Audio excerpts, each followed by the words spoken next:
સૌનો અધિકાર માહિતીનો અધિકાર, લોકશાહીનો આધાર માહિતીનો અધિકાર, માહિતીનો અધિકાર, નાગરિકોનો અધિકાર, માહિતીનો અધિકાર, નાગરિકોનો અધિકાર। ગરીબોને સસ્તા ભાવે રોજિંદા વપરાશની વસ્તુઓ પૂરી પાડવા સરકાર દ્વારા વાજબી ભાવની દુકાન ચલાવાય છે। આવી જ એક દુકાનમાં જે કંઈ માલ આવતો તે લોકો સુધી પહોંચતા પહેલા બારોબાર વેચાઈ જતો। તે વિસ્તારના નાગરિક રામભાઈએ એક દિવસ દુકાન માલિકને કહ્યું, મને જણાવશો કે કેટલો માલ આવે છે અને તેનું વિતરણ કેવી રીતે અને કોને કોને થાય છે?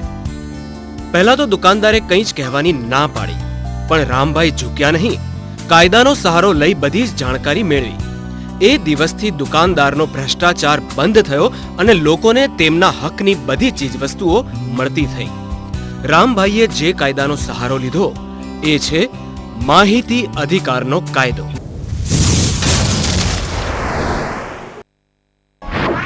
માહિતીનો અધિકાર આપણો આગવો અધિકાર છે। આપણા આ અધિકારને હવે કાયદાનું સ્વરૂપ અપાયું છે। આપણા બંધારણ દ્વારા દેશમાં લોકશાહી ગણરાજ્યની સ્થાપના થઈ। લોકશાહીમાં લોકો એટલે કે નાગરિકો સર્વોપરી છે। સરકાર દ્વારા કે સરકાર વતી થતા તમામ જાહેર કાર્યો માટે જાહેર નાણાં ખર્ચાય છે। આ જાહેર નાણાં એટલે મારા, તમારા, આપણા સૌના કરવેરાથી ઊભા થતા નાણાં। આમાંથી કેટલા નાણાં ક્યાં અને કેવી રીતે ખર્ચાય છે તે જાણવાનો દેશના તમામ નાગરિકોને અધિકાર છે। સરકારના વિવિધ વિભાગો અને જાહેર સત્તામંડળો કેવી રીતે કામ કરે છે અને કયા કાર્ય કરે છે તે પણ જાણવાનો દરેક નાગરિકનો અધિકાર છે। અને આ અધિકાર આપણને માહિતી અધિકારના કાયદાથી મળે છે। માહિતી અધિકારનો કાયદો વર્ષોથી દુનિયાના જુદા જુદા દેશોમાં અમલમાં છે। આ કાયદાને સૌથી પહેલા અમલમાં લાવનાર દેશ છે સ્વીડન। તે પણ ઈસવીસન 1766માં એટલે કે લગભગ 250 વર્ષ પહેલાથી। એ પછી કોલંબિયાએ 1888માં, ફિનલેન્ડે 1951માં, યુએસએએ 1966માં, ડેનમાર્ક તથા નોર્વેએ 1970માં, ફ્રાન્સે 1978માં, ઓસ્ટ્રેલિયા તથા ન્યૂઝીલેન્ડે 1982માં અને કેનેડાએ 1983માં આ કાયદાને અપનાવ્યો। અત્યાર સુધી કુલ 68 દેશોએ માહિતીના અધિકારને કાયદાનું સ્વરૂપ આપ્યું છે। આપણા દેશની વાત કરીએ તો સૌપ્રથમ તમિલનાડુ તથા ગોવા 1997માં આ કાયદાને અમલમાં લાવ્યા।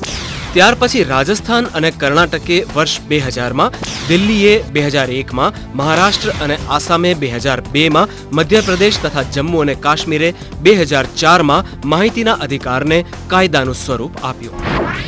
આ તો થઈ રાજ્યોની વાત, પરંતુ દેશભરમાં એક સમાન રીતે આ કાયદો વર્ષ 2005થી અમલમાં આવ્યો।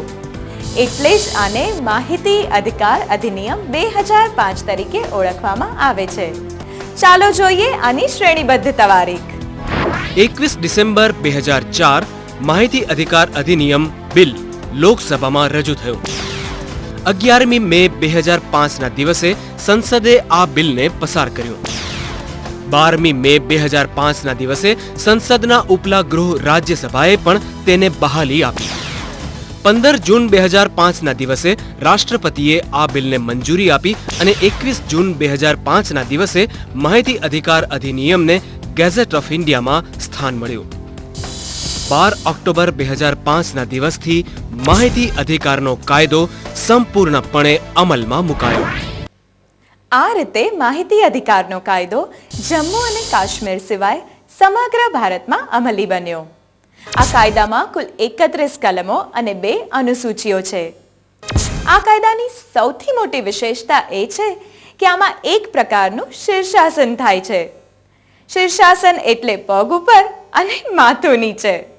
અત્યાર સુધી સરકાર લોકો પાસે કાયદાનો અમલ કરાવતી, પણ આ કાયદા અન્વયે લોકો પાસે સત્તા આવી છે, જેથી તેઓ સરકાર પાસે કાયદાનો અમલ કરાવવા સક્ષમ બન્યા છે।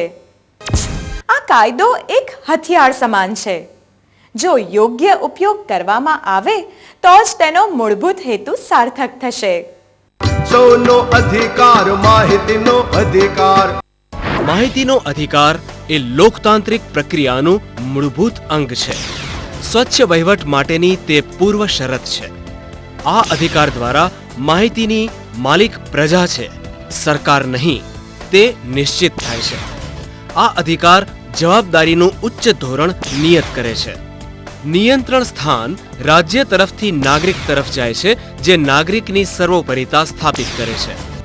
આ કાયદો કેન્દ્ર તથા રાજ્ય બંને માટે એક સમાન રીતે લાગુ પડે છે.